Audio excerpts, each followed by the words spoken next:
오늘 하나님의 말씀 요한복음 21장 15절에서 17절입니다. 요한복음 21장 15절에서 17절입니다.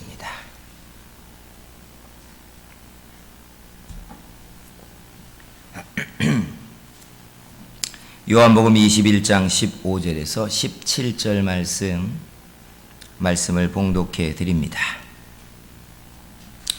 그들이 조반 먹은 후에 예수께서 시몬 베드로에게 이르시되 요한의 아들 시몬아 네가 이 사람들보다 나를 더 사랑하느냐 하시니 이르시되 주님 그러하나이다. 내가 주님을 사랑하는 줄 주님께서 아시나이다. 이르시되 내 어린 양을 먹이라 하시고 또 두 번째 이르시되 요한의 아들 시몬아 네가 나를 사랑하느냐 하시니 이르되 주님 그러하나이다. 내가 주님을 사랑하는 줄 주님께서 아시나이다. 이르시되 내 양을 치라 하시고 세 번째 이르시되 요한의 아들 시몬아 네가 나를 사랑하느냐 하시니 주께서 세 번째 네가 나를 사랑하느냐 하심으로 베드로가 근심하여 이르되 주님 모든 것을 아시오매 내가 주님을 사랑하는 줄 주님께서 아시나이다. 예수께서 이르시되 내 양을 먹이라. 아멘. 하나님의 은혜가 오늘 주님의 사랑으로 우리의 속에 가슴을 뜨겁게 하고 사랑이 여러분의 삶에 풍성해지는 은혜가 되기를 주의 이름으로 축복합니다. 손을 들고 오늘은 이렇게 축복해 주세요. 사랑합니다. 할렐루야. 사랑합니다. 할렐루야. 주의 사랑이 여러분의 인생에 사랑받는 일이 많아지게 하고 사랑하는 일이 더 많아지게 해주시기를 축복합니다. 오늘 본문은 아시다시피 부활하신 예수님을 베드로가 만나는 극적인 장면이 여기에 등장하고 있어요. 근데 이 극적인 장면은 베드로에게 굉장히 민망함과 죄송스러움이 여기에는 깔려 있어요. 왜죠? 예수님이 십자가에 달리기 전날 밤에 겟세마네에서 잡히셨는데 그때 베드로가 예수님을 따라가서 대제사장의 마당에서 예수님을 세 번이나 나는 저를 모른다 라고 세 번이나 예수님을 부정하면서 예수님을 배신하는 말을 했기 때문에 그렇습니다. 예수님에게도 베드로의 이 부정이 타격이었겠지만 정작 당사자인 베드로에게는 스스로 자신의 실패와 그리고 초라한 민낯을 본 신앙 때문에 그는 고향으로 돌아가 다시 3년 동안 놓았던 고기잡이의 일을 다시 시작하고 있는 상황이었던 거예요. 실패 때문에 주변 사람들에게 주는 상처도 크지만 당사자에게 주는 좌절감은 그 어떤 것보다도 크기 때문에 그래요. 그런데 이 민망한 상황에 예수님이 베드로에게 이런 질문을 해요. 요한의 아들 시몬아 네가 이 사람들보다 나를 더 사랑하느냐. 통상적으로 이런 이야기를 해야 되잖아요. 너 그때 왜 그랬어? 네가 믿음이 적었구나. 뭐 이런 이야기가 주고받아줘야 되는데 그런 전제는 싹 다 빠졌어요. 그죠? 그리고는 곧바로 핵심을 찌르는 질문을 하고 계시는 거예요. 요한의 아들 시몬아 네가 이 사람들보다 나를 더 사랑하느냐. 참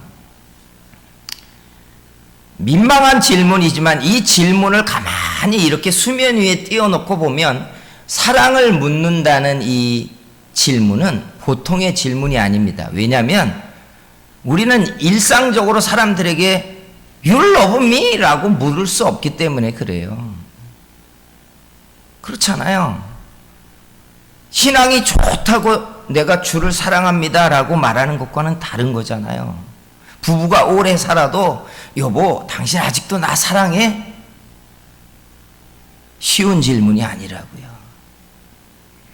이런 질문이 만들어지는 배경에 뭐가 있을 것 같아요?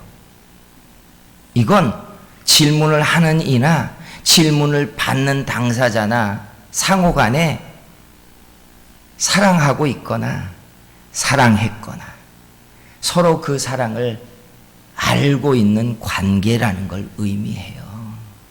사랑해 본 적도 없는데, 사랑하지도 않는데 당신 나 사랑해? 이런 질문은 굉장히 어려운 이야기라고요. 신앙생활 10년을 해도 20년을 해도 주님, 내가 주님 사랑해요. 이게 속에서부터 진심으로 일어나는 게 쉬운 일이 아니라고요. 예수님은 베드로를 사랑했고 베드로도 예수님을 사랑하고 있었다는 이야기예요.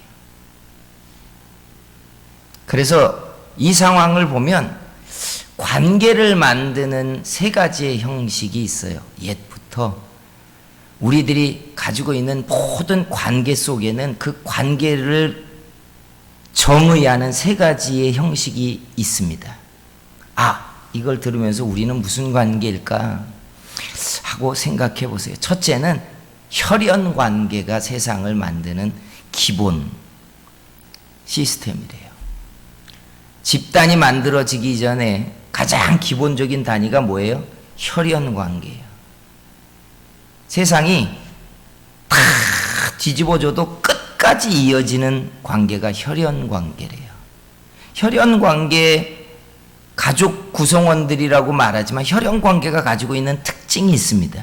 혈연 관계의 특징에는 본인들이 알든 모르든 서로 의무와 책임을 가지고 있는 관계를 혈연 관계라고 해요. 자식들이요, 철없이 막 나가서 자기들만 알고 살고 있는 것 같지만 아무도 말하지 않아도 부모가 나이를 먹어가고 자꾸 병원에 간다 그러고 깜빡깜빡 한다 그러고 흰머리가 머리를 덮고 있으면 자식들 속에 책임과 의무감이 일어나기 시작한대요. 우리 엄마를 어떻게 할까? 누가 네가 책임져야 돼 라고 이야기하지 않아도 의무와 책임이 혈연에게는 일어난대요. 혈연에게는. 교회 안에도 여러분 혈연관계 형식의 신앙이 있다는 거 아세요? 혈연관계의 신앙이 되면 뜨겁지도 않고 차갑지도 않은데도 불구하고 자기가 의무와 책임을 가지고 있는 사람이라고 생각한대요. 그래서 짐을 지려고 하고 고민하고 이게 내일이라고 생각한대요. 어려움이 생기거나 그리고 민망한 일이 생기면 그 일을 자기가 감당하려고 하는, 이게 혈연관계의 신앙이래요. 대를 이어서 내 부모님, 내 조부 때부터 다니던 교회에서 신앙생활을 하면서 대를 이어 신앙생활을 하는 자녀들과 후손들에게 이런 혈연관계의 신앙이 많대요. 이 교회 남의 교회가 아닌 거예요. 내가 짐져야 되는 교회고 어려움이 생기면 끝까지 남아서 그 교회를 지키는 사람들, 결국은 혈연관계의 신앙을 가진 사람들이 그 교회를 지키고 있대요. 두 번째 관계를 구성하는 특징은 비즈니스입니다.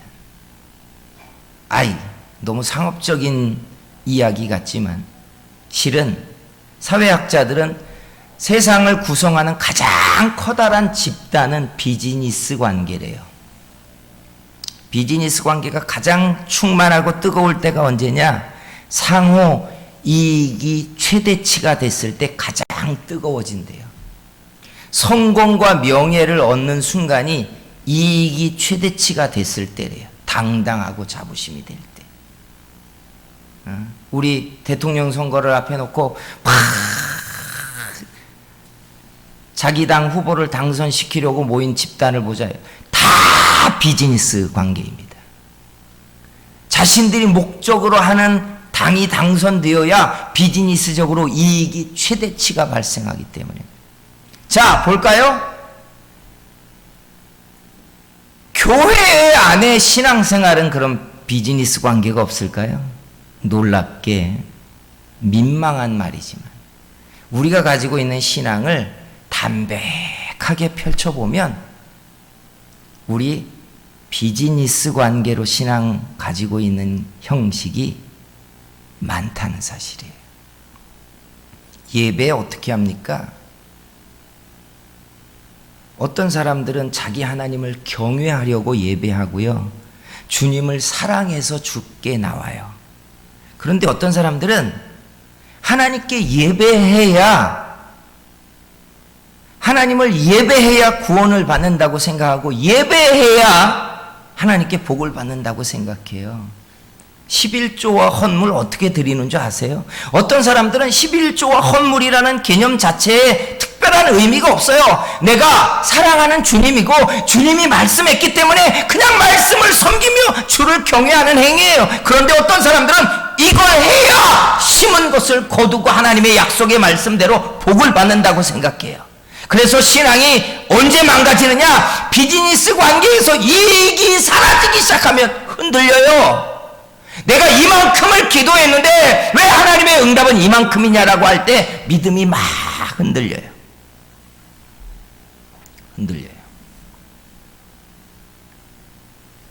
놀랍게 여러분, 내 신앙이 비즈니스적이냐라고 질문을 던지고 살피면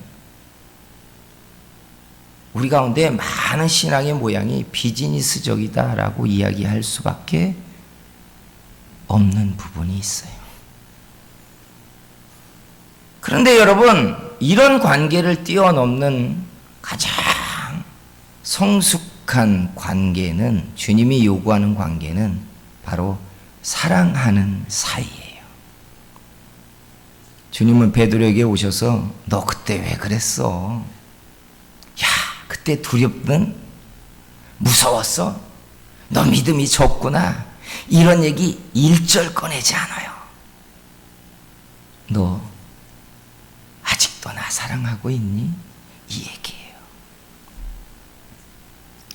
사랑하는 관계가 가지고 있는 차이가 있죠. 혈연 관계와 비즈니스 관계와 전혀 다른 사랑의 관계는요, 이익을 목표로 하지도 않고요, 의무와 책임으로 얽혀 있지도 않아요. 사랑의 관계는 내가 사랑하는 그이가, 내가 사랑하는 그가 잘 되는 게 내 기쁨인 게 사랑의 관계예요. 이게 참 놀랍습니다. 신앙은요, 믿음으로 시작하지만 그 꼭지점은 결국 사랑이에요. 그래서 믿음과 소망과 사랑은 항상 있을 것인데 그 제일은 사랑이라고 해요. 우리는 이익의 목적 때문에 믿음을 가졌어요. 그죠? 어떤 분들은 말해요. 믿음이 적으니까 비즈니스적입니다. 아니요.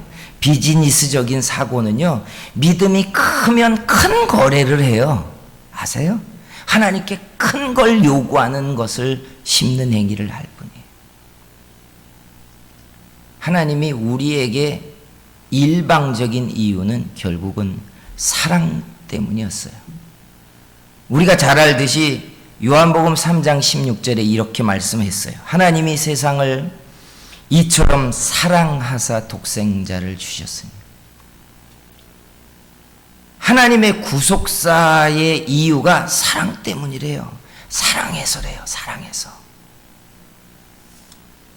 요한복음 13장 1절에 예수님도 이렇게 하셨어요. 유월절 전에 예수께서 자기가 세상을 떠나 아버지께로 돌아가실 때가 이른 줄 아시고 세상에 있는 자기 사람들을 사랑하시되 끝까지 사랑하시니라.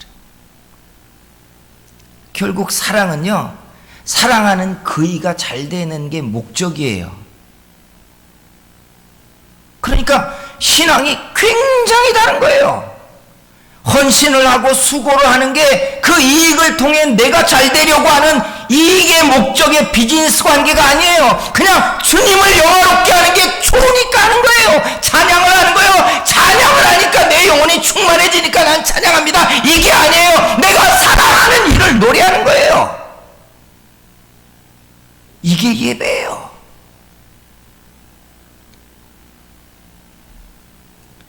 사람들은 말합니다. 교회 안에 훌륭한 헌신과 수고를 하거나 심은 사람들 보고 어떻게 그렇게 했습니까? 라고 물으면서 그 이유를 알고 싶어하고 그것 때문에 얻은 하나님의 응답과 혜택이 뭔가를 발견하고 나면 그러면 그렇지 이렇게 접근해가요. 아니에요. 대부분 자기의 몸을 바치고 자기의 삶의 중심에 모든 것을 끌어 헌신한 사람들은요, 이익을 목적으로 한 사람들이 아니에요. 주님을 사랑해서예요.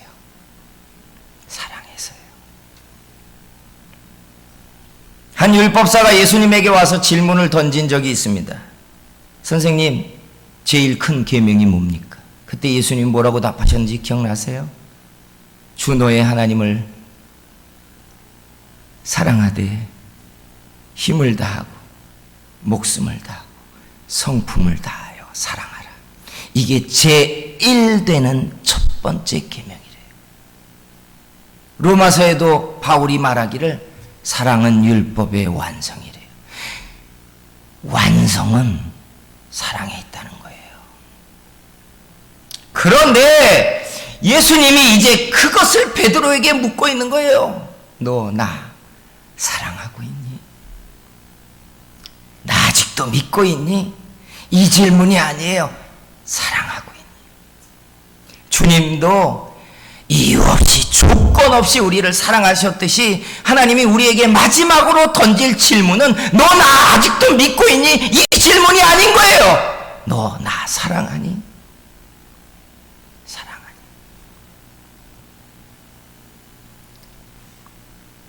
사랑하는 성도 여러분, 우리는 적은 믿음 때문에 내가 심은 것, 내가 예배한 것, 내가 기도한 것이 어떤 싹을 냈고 어떤 결과를 가져왔는가를 살피기에 분주하지만 주님은 우리가 조금 더 큰 믿음 속에 들어가서 아버지의 사랑이 얼마나 큰지, 예수 그리스도의 그 마음이 얼마나 깊고 큰지, 그래서 그 마음에 우리의 마음이 녹아지고 나도 주님을 사랑해요 라고 아무 이유 없이 주님이 잘되고 주님이 높아지고 주의 이름이 창대해지고 주의 나라가 이 땅에 임하고 아버지의 마음이 기뻐하고 아버지의 마음이 충만해지는 것이 내 신앙의 목적이 되고 내 기도의 목적이 되기를 원하시고 계시는 거예요. 베드로는 주님을 사랑하고 있었어요. 그래서 사람들 앞에 말하기를 내가 주님을 위하여 옥에 갇히는데도 갈 수 있고 주님을 위하여 내 목숨도 내어놓을 수 있습니다 라고 그가 말했던 것은 주님을 사랑했기 때문이에요. 주님을 따라다니며 부자가 되려는 것도 아니었고 나라를 회복하려고 하는 성공을 목적으로 하는 것도 아니었어요. 주님이 잘 되는 것이 그의 인생의 목적이었던 거예요. 사랑하는 성도 여러분, 주님은 우리가 주를 사랑하기를 원하세요. 우리가 사랑 때문에 예배하기를 원하시고 사랑 때문에 기도하기를 원하시고 사랑 때문에 주를 섬기기를 원하고 계세요. 주께서 우리가 적은 믿음 때문에 목적을 얻으려고 매달리고 씨름을 싸우며 달려오고 있지만 우리에게 아버지의 그 큰 사랑과 은혜를 일으키셔서 우리도 주를 사랑하는 사람들, 사랑이 우리를 하나님께 나아가게 하는 사람들 되게 만들어 주시기를 소원합니다. 사랑은 어떻게 일어날까요? 그냥 가만히 있으면 사랑이 일어날까요? 제가 이 말씀을 준비하면서 새삼 나는 어떻게 주를 사랑하게 됐는가를 생각했고 사람들이 어떻게 주를 사랑했는가, 어떻게 사랑이 깊어졌는가를 가만히 셈하고 추적해 봤어요. 그랬더니 너무나 간단한 원리가 나와요. 우리 옛 속담에 콩 심은 데 뭐가 나요? 콩이 나고 팥 심은 데 팥이 난대. 미움과 다툼을 심었는데 사랑이 일어나는 경우는 절대 없어요. 사랑은 어디서 나요? 사랑이 심어진 곳에 사랑이 나더라고요. 내가 어떻게 주를 사랑했는가를 가만히 봤더니 똑같은 원리예요. 내가 주님을 알아서 주님을 사랑한 게 아니었더라고요. 주님이 내게 은혜를 주셔서 아버지의 사랑과 십자가에 달려 죽으신 예수 그리스도의 사랑이 얼마나 깊고 얼마나 뜨거운 사랑인지를 내 온 가슴이 알고 벅차서 울고 구르고 난 다음에 아무 이유 없이 주님을 나도 사랑한다고 내가 그렇게 고백하기 시작했더라고요. 이걸 은혜 체험이라고 해요. 은혜 체험을 정식으로 하면요, 우리는 십자가의 사랑이 얼마나 놀라운지, 아버지의 사랑이 얼마나 깊고 뜨거운지가 내 가슴 속에 뜨겁게 타올라서 주님을 사랑한다고 아무 이유 없이 나도 주를 향하여 주를 경외하며 주를 사랑한다고 하게 되어 있어요. 이 땅에요, 이론적으로 논리적으로 절대로 해석할 수 없는 관계가 사랑하기 때문이라는 말로 사는 사람들이에요. 누가 이걸 감당해요? 왜 여러분 나이 먹으면 아버지들보다 여러분 어머니들에게 할머니의 품으로 사람들이 돌아갑니까? 기억나는 건 더 지식적으로 우리를 양육해서가 아니에요. 남는 건 사랑에 대한 자취가 남기 때문에 그래요. 사랑이.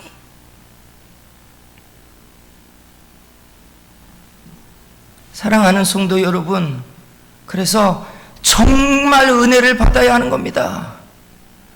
내가 목적을 가지고 하나님께 예배하고 목적을 심고 목적이 있어서 헌신하고 더 커다란 걸 혜택받고 싶어서 믿음이 태산처럼 커지게 해달라고 하는 거래의 신앙이 아니라 그냥 사랑하기를 원한다면 내 속에 주님의 십자가의 그 사랑과 아버지의 그 뜨거운 사랑이 얼마나 큰지 내가 알기를 원한다고 그 은혜를 받아야 하는 것입니다.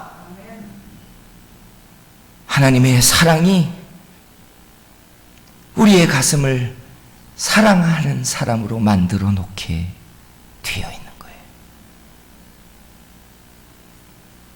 사랑하는 성도 여러분, 이 본문이 우리에게 주는 메시지가 뭘 것 같아요? 베드로에게 예수님이 오셔서 너 왜 나한테 그 정도밖에 안 믿었니라고 믿음을 확인한 게 아니라 사랑을 물으셨던 것처럼 우리도 마지막에 주님 앞에 서면 너 왜 그따위로 믿었니? 이 질문을 할 게 아니라 우리도 마지막에 받을 질문은 이거라는 거예요. 너 나를 사랑하기는 했니? 저와 여러분도 이 질문을 받을 거예요. 그때 어떻게 하실 겁니까?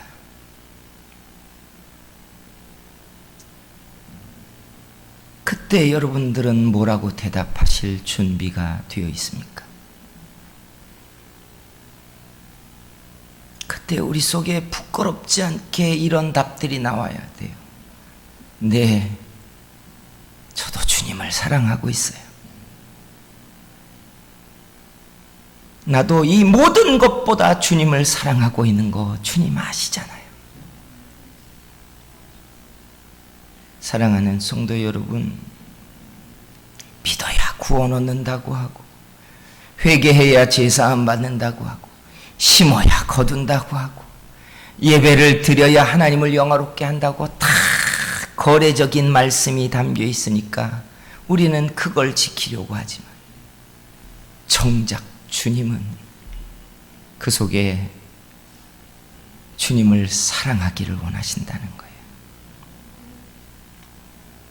사랑하는 성도 여러분, 우리 주를 사랑하는 예배가 되기를 원합니다. 사랑해서 하는 찬양, 사랑하는 주님 때문에 하고 있는 기도,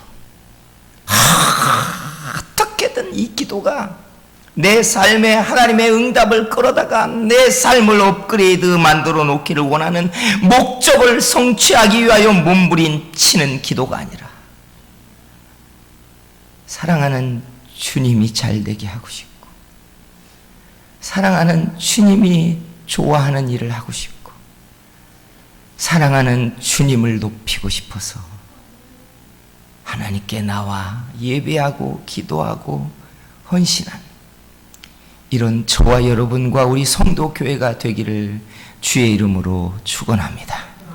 기도하겠습니다. 이 시간에 같이 기도할 때 이렇게 기도할게요. 주님, 내게 사랑을 가르쳐 주시고 아버지의 사랑을 내게 부어주시고 아버지의 사랑과 십자가의 그 사랑이 얼마나 깊고 큰지 내게 보여주시옵소서.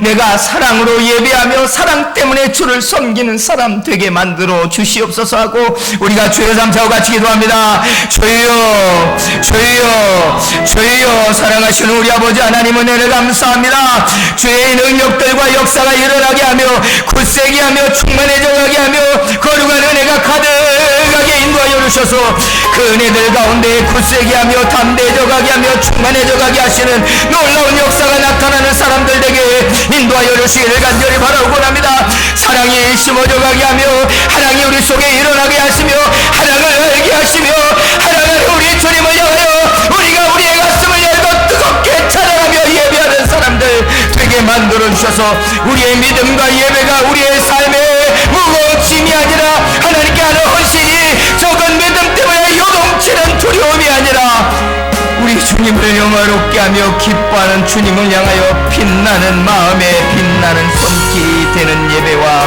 헌신이 되도록 우리 아버지 하나님 은혜를 우리에게 부어